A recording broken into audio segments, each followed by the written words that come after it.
नमस्कार दोस्तों, alpha success online digital platform पर आपका हार्दिक स्वागत और अभिनंदन है। आज की हम निःशुल्क परिचर्चा में राजस्थान के भूगोल से संबंधित खनिज के टॉपिक पर चर्चा करेंगे। दोस्तों, खनिज का जो टॉपिक है वो राजस्थान भूगोल में ऐसा टॉपिक है जिससे संबंधित अपन क्वेश्चनों की बात करें तो राजस्थान की प्रतियोगी परीक्षाओं में, चाहे आप पुलिस की परीक्षा ले लो, चाहे आप पटवारी की परीक्षा ले लो, चाहे आप टीचर्स एग्ज़ाम ले लो जिनमें अपने 3rd ग्रेड हो गया, चाहे अपने 2nd ग्रेड हो गया, चाहे अपने रीट की बात कर लो, चाहे 1st ग्रेड की बात कर लो, चाहे आरएस की बात कर लो। प्रत्येक प्रतियोगी परीक्षाओं में खनिज का जो टॉपिक है उससे अपने कुछ ना कुछ प्रश्न आपको जरूर देखने को मिलेंगे। यहाँ तक कि इस टॉपिक से 3 या 4 प्रश्न तो लगभग एग्जामों में अपने पूछ लिए जाते हैं। तो इसी टॉपिक पे अपन चर्चा करेंगे कि किस टाइप के प्रश्न पूछे जाते हैं और उनका उत्तर हमें किस प्रकार से देना है। तो राजस्थान के खनिज संसाधनों में दोस्तों खनिजों से संबंधित जो अपने क्वेश्चन पूछे जाते हैं उनकी चर्चा करें तो सबसे पहले राजस्थान में मिलने वाले जो खनिज हैं उनको कितने भागों में डिवाइड किया गया है, उनमें धात्विक खनिज कौन से हैं, अधात्विक खनिज कौन से हैं, इनके उदाहरण पूछे जाते हैं। यानी खनिजों के वर्गीकरण से संबंधित अपना पहला प्रश्न आता है। उसके बाद में अपन नेक्स्ट प्रश्न की चर्चा करें तो खनिजों के उत्पादन के मामले में राजस्थान की देश के संदर्भ में क्या स्थिति है, इससे संबंधित अपने क्वेश्चन पूछे जाते हैं। उसके बाद में अपने खनिजों का वितरण पूछा जाता है, यानी खनिजों से संबंधित जो राजस्थान में विभिन्न क्षेत्र हैं या जो खाने हैं, कौन सी खान किस खनिज के लिए प्रसिद्ध है और किस जिले में है, इस टाइप के आपके प्रश्न पूछे जाते हैं। तो इसी टॉपिक पर अपन आज की परिचर्चा में डिस्कस करते हैं। तो खनिजों के टॉपिक में दोस्तों अपन बात करें तो मैं राजेंद्र चौधरी आपको चर्चा करना चाहता हूं कि राजस्थान में विभिन्न प्रकार के जो है ना वो अपने खनिज मिलते हैं और इतनी बड़ी मात्रा में यानी इतने ज़्यादा किस्म के खनिज मिलते हैं कि राजस्थान को खनिजों के मामले में एक उपनाम ही दे दिया गया है। और वो जो उपनाम है दोस्तों उसकी अपन चर्चा करें तो वो कौन सा उपनाम दिया गया है, ये जो उपनाम दिया गया है दोस्तों उसकी अपन चर्चा करें तो राजस्थान को खनिजों के अजायब घर के नाम से भी जाना जाता है, यानी म्यूजियम ऑफ मिनरल्स के नाम से राजस्थान को पुकारा गया है। अब अपन ये बात करते हैं दोस्तों खनिजों का अजायब घर या म्यूजियम ऑफ मिनरल्स के नाम से राजस्थान को क्यों पुकारा गया है, क्योंकि राजस्थान में इतनी बड़ी मात्रा में और विभिन्न किस्म के खनिज मिलते हैं, इसीलिए इसको ये उपनाम दे दिया गया है। और ये उपनाम दोस्तों पिछली अपने राजस्थान पुलिस के एग्जाम में पूछा भी गया है। तो राजस्थान पुलिस के एग्जाम में पूछा भी गया है कि म्यूजियम ऑफ मिनरल्स के नाम से किस स्टेट को जाना जाता है, तो आपका सही आंसर क्या होगा, राजस्थान। इतनी बड़ी मात्रा में। अब दोस्तों अगर अपन आर्थिक समीक्षा की बात करते हैं तो 2017-18 की आर्थिक समीक्षा के अनुसार जो राजस्थान है उसमें अपने 82 प्रकार के जो खनिज हैं उनकी अब तक खोज की जा चुकी है, यानी इतने खनिज राजस्थान में अब तक खोजे जा चुके हैं। इन खनिजों में से राजस्थान में 57 प्रकार के खनिजों का क्या हो रहा है दोस्तों, उत्पादन हो रहा है। यानी 82 प्रकार के खनिज खोजे गए हैं, उनमें से 57 प्रकार के खनिजों का क्या हो रहा है, दोहन हो रहा है।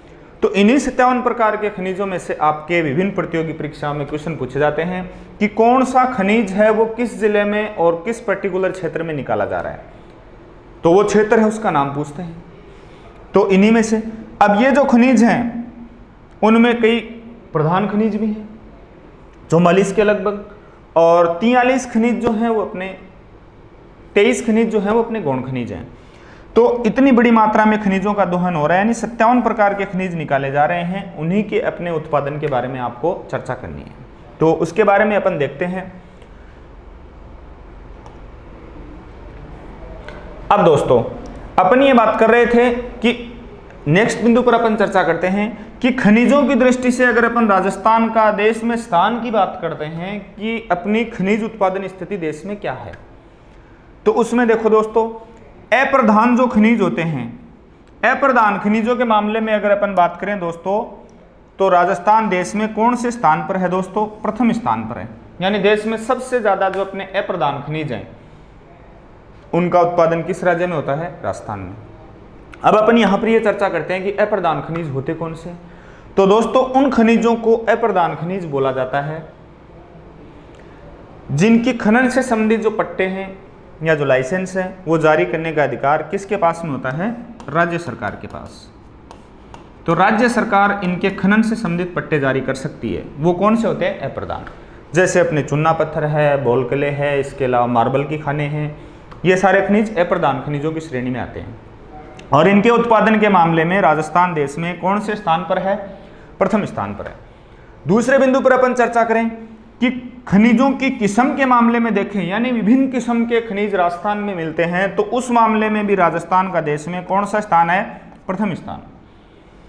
अगर अपन गौण खनिज या अधात्विक खनिज की बात करते हैं दोस्तों, तो उनके मामले में भी राजस्थान देश में कौन से स्थान पर है? प्रथम स्थान पर है। अब यहां पर अधात्विक खनिज की अपन चर्चा कर रहे हैं, नेक्स्ट स्लाइड में अपन इसकी डिटेल से भी चर्चा करेंगे। उन खनिजों को दोस्तों अधात्विक खनिज बोला जाता है जो पृथ्वी के धरातल में हमें अयस्कों के रूप में नहीं मिलते हैं, और ये जैसे मिलते हैं धरातल में उनको उसी रूप में काम में लिया जा सकता है, यानी इनको शुद्ध करने की जरूरत नहीं होती। तो उन खनिजों को क्या बोला जाता है? अधात्विक। और इनके मामले में राजस्थान देश में कौन से स्थान पर है? प्रथम स्थान पर है। नेक्स्ट, खनिज भंडारों की दृष्टि से देखें तो राजस्थान देश में कौन से स्थान पर आता है? द्वितीय स्थान पर है। मतलब देश में सबसे ज्यादा जो खनिजों के भंडार अब तक जो मौजूद हैं वो कौन से राज्य में है? राजस्थान में है, सॉरी झारखंड में है। जबकि झारखंड के बाद में हमारा जो स्थान है वो कौन सा आता है? दूसरा स्थान आता है। तो देश में खनिज भंडारों की दृष्टि से राजस्थान झारखंड के बाद, यानी पहला स्थान किसका? झारखंड का, और दूसरा स्थान जो आता है वो किसका आता है? राजस्थान का। तो भंडारों की दृष्टि से अपन झारखंड के बाद सेकंड स्थान पर हैं। उसके बाद अपन बात करें धात्विक खनिज।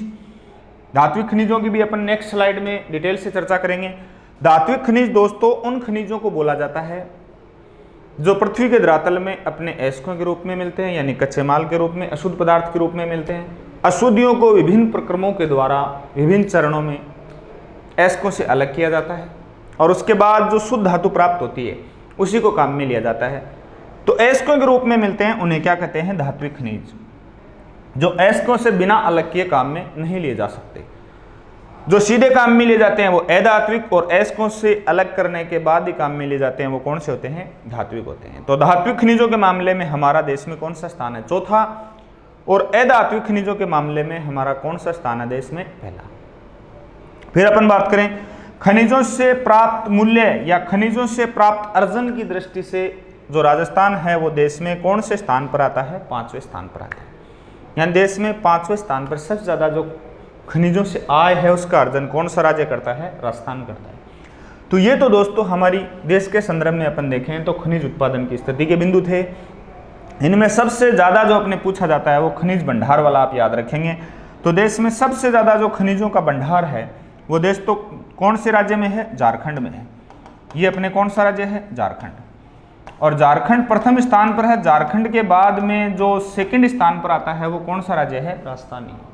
तो ये डिटेल आप याद रखेंगे। उसके बाद में अपन अगले बिंदु पे चर्चा करते हैं। अगर अपन देश के संदर्भ में अपन स्थिति की बात कर रहे हैं तो अगर कुल खनिज उत्पादन में योगदान देखा जाता है तो देश के कुल खनिज उत्पादन में दोस्तों जो राजस्थान का योगदान है वो कितना परसेंट है? 22%। राजस्थान की जीडीपी में अगर अपन योगदान देखते हैं, जो राजस्थान का सकल घरेलू उत्पाद है उसमें राजस्थान में खनिजों का योगदान देखा जाए तो कितना परसेंट है? 5%। ये दोनों बिंदु भी दोस्तों याद रखेंगे कि देश के कुल खनिज उत्पादन में राजस्थान का योगदान कितना परसेंट हुआ? 22%। तो राजस्थान की जीडीपी में खनिजों का योगदान कितना परसेंट है? तो कितना परसेंट हुआ? 5%। यह काफी इंपॉर्टेंट बिंदु है। उसके बाद सबसे ज्यादा जो यहां से अपने बिंदु आता है वो दोस्तों आप चाहे आरएस के एग्जाम देख लो, चाहे लैब असिस्टेंट के एग्जाम देख लो, चाहे अपने पुलिस के एग्जाम देख लो, लगभग परीक्षाओं में आपको ये प्रश्न देखने को मिलेगा कि राजस्थान का देश में कौन से खनिजों के उत्पादन में एकाधिकार है। एकाधिकार का मतलब दोस्तों आप समझते ही हैं, जिनका राजस्थान के अलावा कहीं उत्पादन नहीं हो रहा, यानी उनका 100% उत्पादन कहाँ पर हो रहा है? राजस्थान में।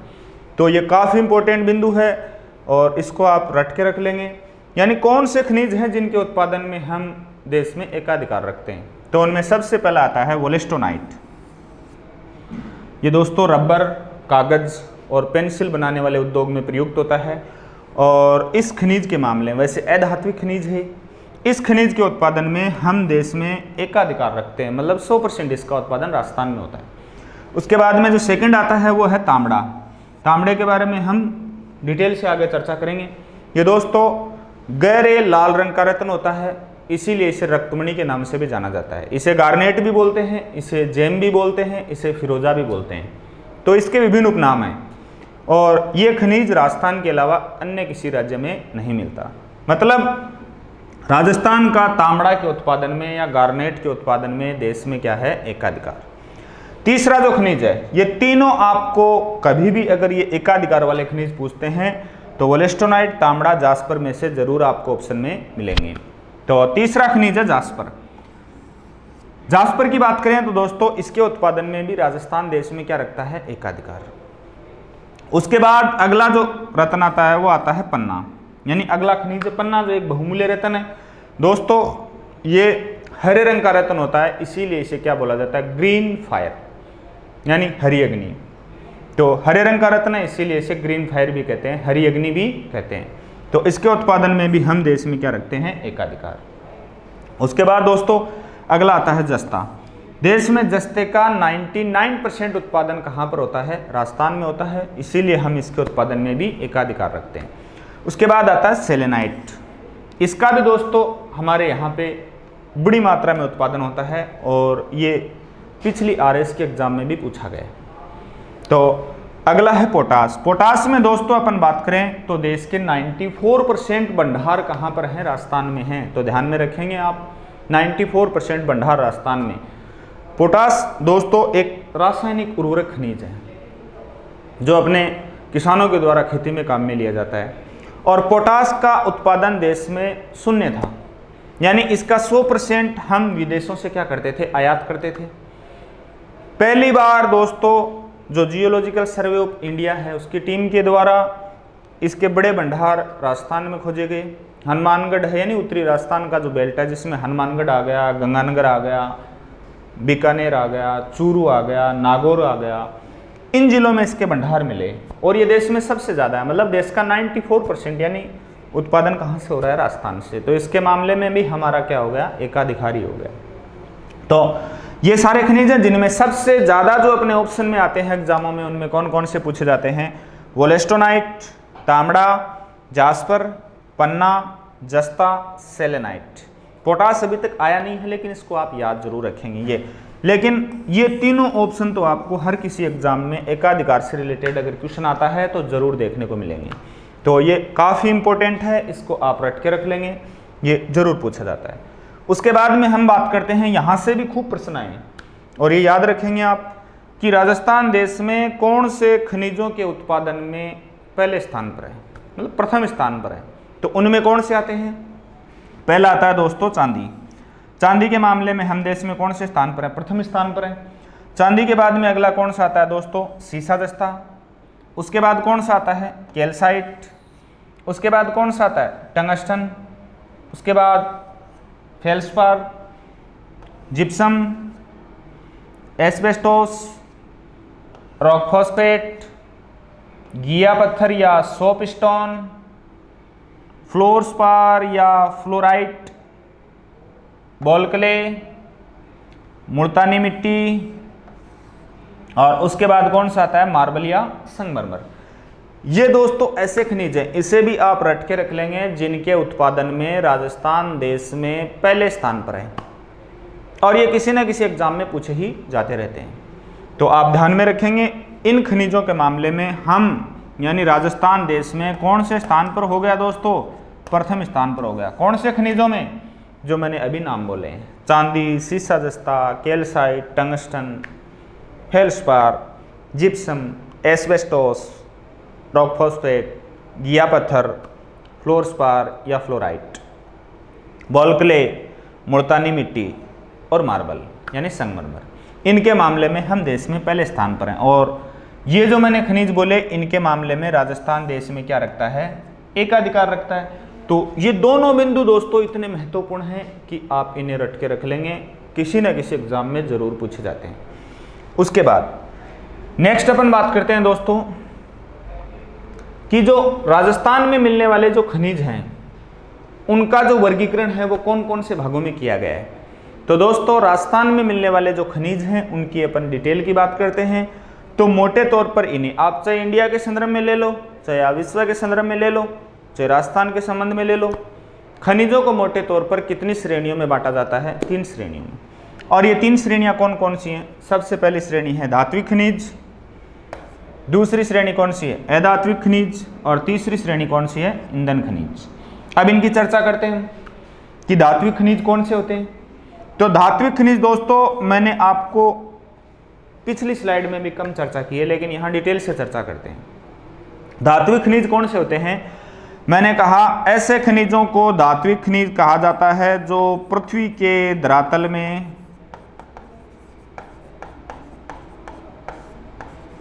किस रूप में मिलते हैं, अयस्कों के रूप में मिलते हैं।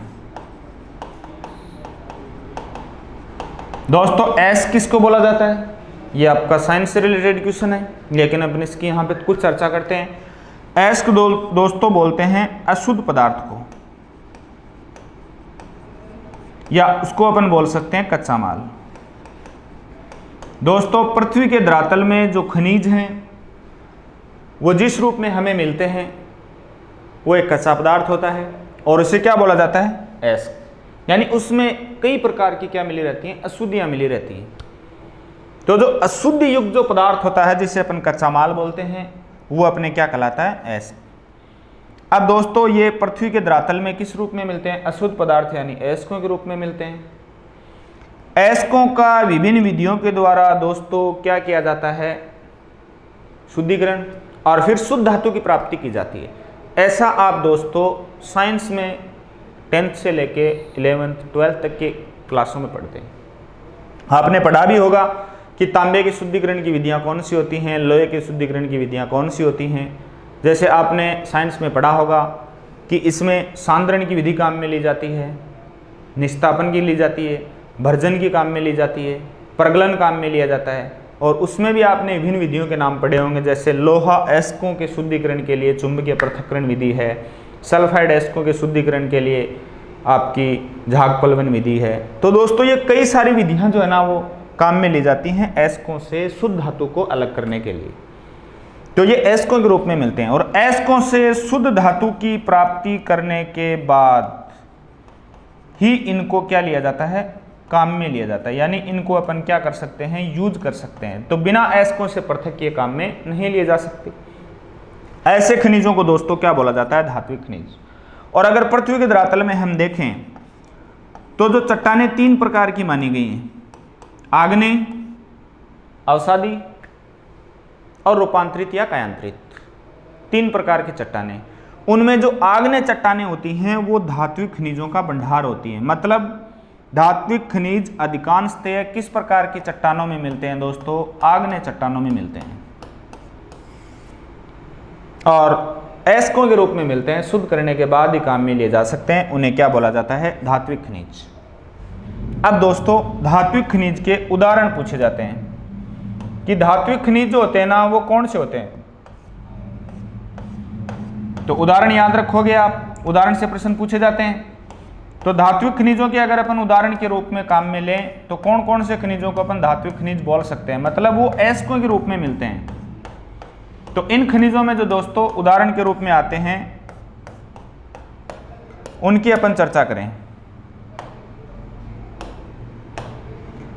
तो सबसे पहला जो अपने खनिज आता है दोस्तों धात्विक खनिजों में, जैसे कौन से खनिज हो गए, लोहा।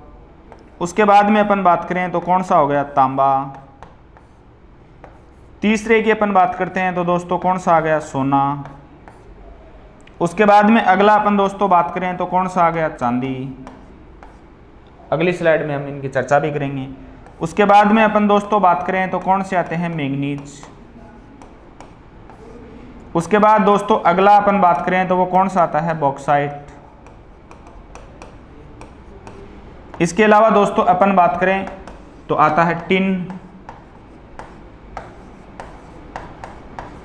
निकल, अगला आता है कोबाल्ट, अगले की अपन बात करें तो वो आता है टंगस्टन,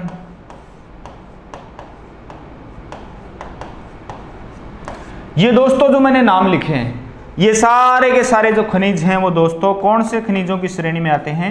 धात्विक खनिजों की श्रेणी में आते हैं। तो इनके अपन नाम दोबारा डिस्कस करते हैं। कौन कौन से खनिजों को अपन धात्विक खनिज बोल सकते हैं जो पृथ्वी के धरातल में एस्कों के रूप में मिलते हैं? तो कौन से वे? लोहा, तांबा, सोना, चांदी, मैंगनीज, बॉक्साइट, टिन, निकल, कोबाल्ट, टंगस्टन, क्रोमाइट, ये सारे के सारे खनिज धात्विक खनिजों की श्रेणी में।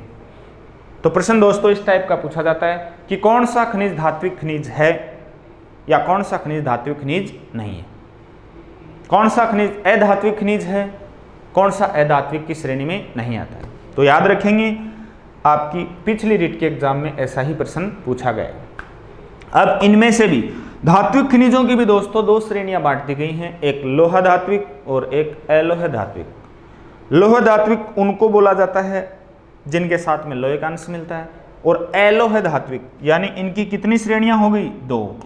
पहली कौन सी? लोह धातु खनिज, दूसरी कौन सी? अलोह धातु खनिज। दोस्तों इन दोनों श्रेणियों से रिलेटेड प्रश्न आपके आरएस की पिछले एग्जाम में पूछा गया है। तो यहां से ये भी यानी धात्विक की भी कितनी श्रेणियां हो गई? दो श्रेणियां हो गई, लोह धातु और अलोह धातु। लोह धातु जिनके साथ लोहे का अंश मिलता है। अब इन्हीं में से आपको डिवाइड करने हैं दो भागों में। जैसे लोह धातु में कौन से आ गए दोस्तों? आप लोहे को ले लो, लोहे के अलावा निकल हो गया, निकल के अलावा अपन बात करें तो दोस्तों कौन सा हो गया? लोहा हो गया, निकल हो गया, कोबाल्ट हो गया, मैंगनीज हो गया। ये सारे के सारे जो खनिजों के मैंने नाम बोले ये कौन से खनिजों की श्रेणी में शामिल किए जाते हैं? धात्विक में भी कौन सी श्रेणी में? लोह धातु में। उसके बाद में अपन बात कर रहे थे अलोह धातु खनिज, इस श्रेणी में कौन से आते हैं दोस्तों? तो अलोह धातु खनिज की अपन बात करते हैं तो दोस्तों इस श्रेणी में आते हैं जिनके साथ लोहे का अंश नहीं मिलता। जैसे तांबा आ गया, सोना आ गया, चांदी आ गया। इसके अलावा अपन बात करते हैं तो टंगस्टन आ गया, क्रोमाइट लोहे में आता है। तो ये सारे के सारे यानी इनके बाद में जो बचते हैं वो सारे कौन से खनिज हैं दोस्तों? अलोह धातु। तो लोह धातु में जैसे लोहायस्क, इसके अलावा अपन बात करें निकल हो गया, क्रोमाइट हो गया, मैंगनीज हो गया। इसके अलावा अपन बात करते हैं तो कोबाल्ट हो गया। ये सारे के सारे खनिज लोह धातु की श्रेणी में आते हैं। अलोह धातु की अपन चर्चा करते हैं तो दोस्तों कौन से आते हैं? चांदी, सोना, तांबा, सीसा जस्ता। यानी सीसा जस्ता भी कौन सा खनिज है? धात्विक खनिज है। इसके अलावा अपन बात करते हैं टंगस्टन। ये सारे के सारे खनिज अलोह धातु की श्रेणी में आते हैं। तो आप श्रेणियां भी डिवाइड करके रखेंगे। तो ये तो काफ़ी बड़ी परीक्षाओं में पूछा जाता है, लेकिन यहाँ से आप धात्विक के उदाहरण याद रखेंगे। तो कौन से वे? लोहा, तांबा, सोना, चांदी, मैंगनीज, बॉक्साइट, टिन, निकल, कोबाल्ट, टंगस्टन, क्रोमाइट और सीसा दस्ता। ये सारे के सारे खनिज कैसे हैं? धात्विक खनिज हैं। तो ये तो पहली श्रेणी हो गई। आप चाहे इंडिया के संदर्भ में पढ़ो, चाहे आप राजस्थान के संदर्भ में पढ़ो, तो इनमें से आपके ये प्रश्न जरूर पूछे जाते हैं। उसके बाद दोस्तों अपन अगली श्रेणी की बात करते हैं। तो वो कौन सी श्रेणी आती है? अधात्विक। तो अधात्विक खनिजों की अपन बात करते हैं तो दोस्तों सबसे पहले अपन इनकी डेफिनेशन देखते हैं। ऐसे खनिजों को अधात्विक खनिज की श्रेणी में रखा गया है जो पृथ्वी के धरातल में जिस रूप में मिलते हैं उसी रूप में बिना शुद्ध किए सीधे प्रयुक्त किए जा सकते हैं, जबकि धात्विक अयस्कों के रूप में मिलते हैं और अयस्कों से इन्हें क्या करना पड़ता है? शुद्ध, जबकि इन्हें बिना शुद्ध के सीधे काम में लिया जा सकता है और ये सीधे काम में नहीं लिया जा सकता। तो कौन से हैं अधात्विक खनिज? तो इसकी श्रेणी में दोस्तों जो खनिज आते हैं उनमें कौन से आते हैं? अभ्रक, माइका। अभ्रक के अलावा अपन देखें तो दोस्तों अगला आता है जिप्सम। उसके अलावा अपन बात करते हैं तो दोस्तों कौन सा आता है, फेल्सपार, रॉक फॉस्फेट,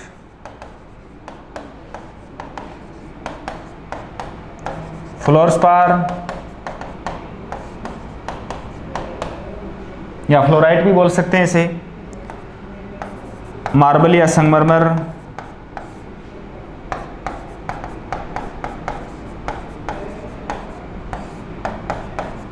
ग्रेनाइट, उसके बाद में ball clay, barytes, pyrites, wollastonite,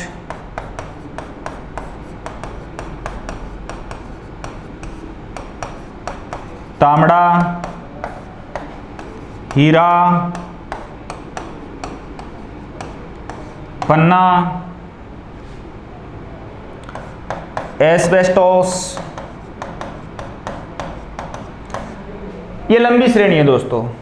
तो ये सारे के सारे जो मैंने नाम बोले वो कौन से खनिज हैं, अधात्विक हैं, जो पृथ्वी के धरातल में जैसे मिलते हैं सीधे काम में लिए जा सकते हैं। और धात्विक में मैंने दोस्तों बोले थे नाम, लोहा, तांबा, इसके अलावा अपन बात करते हैं चांदी, सोना, टंगस्टन, मैंगनीज, सीसा जस्ता, इसके अलावा अपन बात करते हैं निकल, कोबाल्ट, एल्यूमिनियम।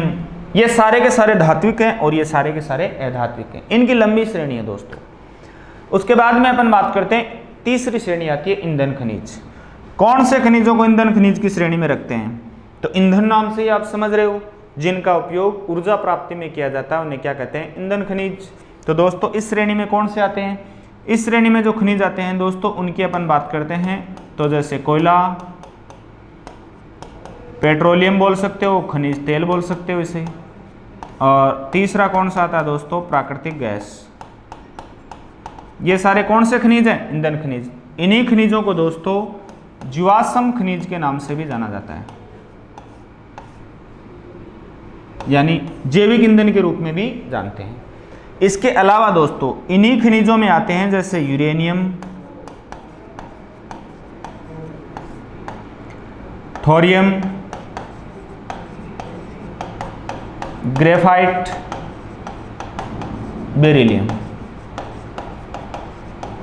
और इन आते तो दोस्तों ईंधन खनिज में ही हैं, लेकिन इनको ईंधन खनिज में भी एक अलग श्रेणी अपन दे सकते हैं। और वो कौन से खनिज, इन्हें अपन बोल सकते हैं आणविक खनिज भी बोल सकते हैं। आणविक खनिज का मतलब जो परमाणु भट्टियों में या परमाणु बम बनाने में, परमाणु भट्टियों में ऊर्जा के रूप में या परमाणु बम बनाने में काम में लिए जा सकते हैं।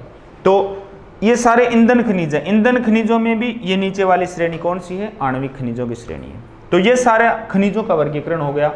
वर्गीकरण से मैं बता रहा था, जरूर प्रश्न पूछा जाता है कि कौन सा धात्विक खनिज है, कौन सा अधात्विक खनिज है। इसके अलावा अपन बात करते हैं तो कौन सा ईंधन खनिज है, कौन सा ईंधन खनिज नहीं है।